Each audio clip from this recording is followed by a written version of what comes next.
Differential absorption. Differential absorption comes from the body being different. We have roughly 4 densities in the body, right? We've got gas or air, okay? We've got fat or other soft tissue. We have muscle, and we have bone, right? Fat, soft tissue, muscle, bone. 4 tissue densities. And if they have a prosthesis, we have 5. Yeah, go I ahead. have a question. When somebody has like their body done, like BBL or like breast implant, Sure. what is that considered? The thickness, fat? What do you, I mean, the it's substance? adding thickness, not necessarily density, because breast implant, for example, has very similar density to the breast tissue that's already there. There's just now more of it, right? Same thing with, I don't know what BBL is, but same thing with anything else, any other implant in the body. Same thing with any other implant in the I was body. really curious because it's really popular in our town, so I'm like, Yeah. you have like a BBL? So not necessarily more density. I have heard of like really bad incidences where people get the wrong kind of stuff injected into them, and that might be more dense than the body tissue.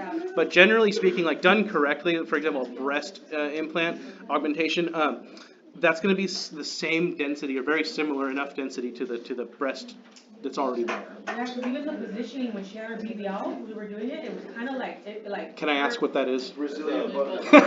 It's a Brazilian Okay. butt lift, and you could tell that when she was laying like on her back, it completely arched her back. Oh yeah. So supported under the back, right? Radiolucent sponge under the back. Bend the knees, which flattens the back, right? Okay. Those things may help you because of all that extra butt. It's just like somebody with a big butt, right? Yeah. That extra butt there makes for more space, right? I So was like, what? No, we didn't talk about this. additional positioning considerations. All right, let me finish up here.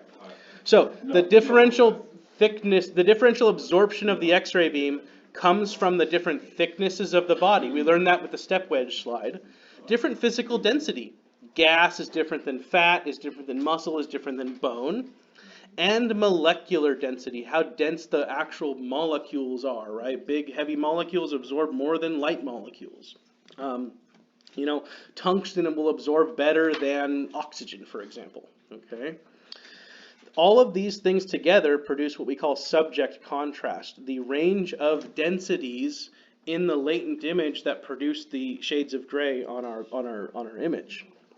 So 2 organs might be the same thickness, but due to differences in atomic number and physical density, they would produce differential absorption.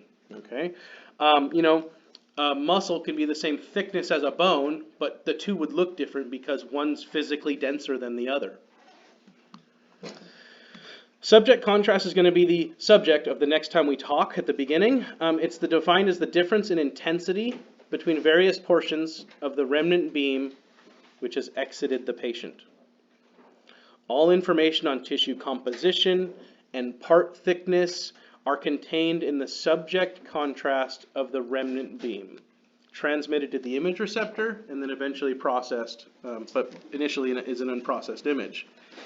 My last note to leave you with is any information missing from the remnant beam cannot be recovered later. If it's not there to begin with, the computer can't make it up.